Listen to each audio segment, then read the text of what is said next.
I I was just going to read a poem, and then a few things struck me, and I thought I mentioned in the reminder about the two initials. I don't know whether anybody saw that and started wondering.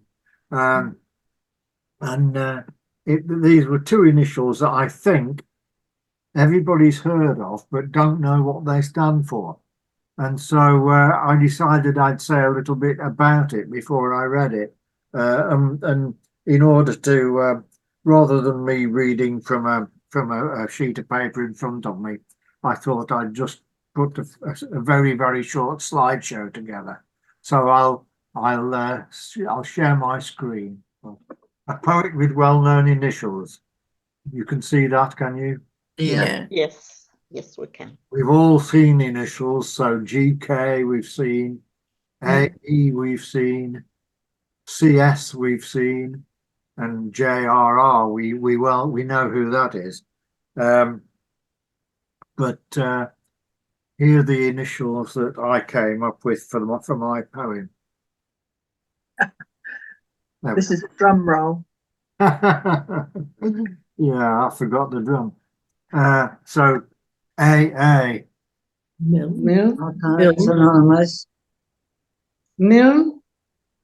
Yep. Okay. It's AA. Milk. Not many people know that, I said. No. And what does AA stand for? Arthur. Alexander. Alexander. I'd be Alexander. surprised if anybody knew that. Did anybody know that? No. No. So AA Milne. Oh. I read up a little bit about him. Uh-huh. This is why it's not just me reading a poem. I thought you might be interested. Mm. He studied maths at Cambridge University. He contributed humorous verse and whimsical essays to Punch magazine. Later, he joined the staff of Punch and eventually became assistant editor. He's famous mostly, I guess, for his children's books. And these were illustrated by E.H. Shepard. Everybody knows what those illustrations look like. He also adapted Kenneth Grahame's novel, The Wind in the Willows, for the stage, named Toad of Toad Hall. He was the father of Christopher Robin Milne and loved the tame bear Winnipeg in London Zoo. And that explains nearly everything. And here's a picture of him with Christopher Robin and the bear. And it's a book, of course.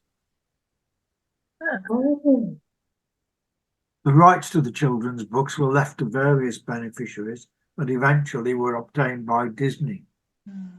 And so that explains the films that Disney made of them. His son, Christopher Robin, became upset at being thrust into the limelight and became... Imagine.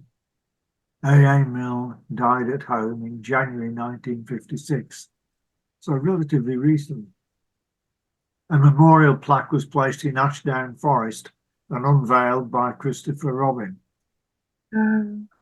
Ashdown Forest was the basis for the 100-acre wood.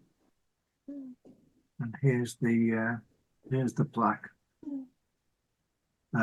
commemorating A.A. Milne and his illustrator E.H. Shepard. And you can't read the first line, so I've spelled it out here.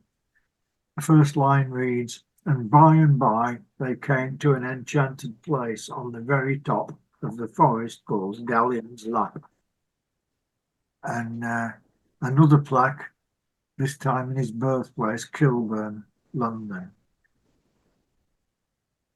And here's the poem that caused me to compile all of the previous information. Everybody knows it. I hardly need to read it, but I will. When I was 1, I had just begun. When I was 2, I was nearly new. When I was 3, I was hardly me. When I was 4, I was not much more. When I was 5, I was just alive. but now I am 6, I'm as clever. So I think I'll be 6 now forever and ever." Very Yeah, good. brilliant. Brilliant. Critic Emma Baldwin commented, "It's clear from the last line that the child was not satisfied at 1, 2, 3, etc. It was not until they aged to their current year 6 that they felt happy with who they were." And finally, Eeyore's Cottage near Dartmouth, the home of Christopher Robin. Oh, That's lovely. And that's it.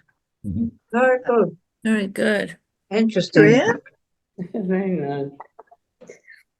Thank you very much, Ian. Wonderful. Yeah. Mm.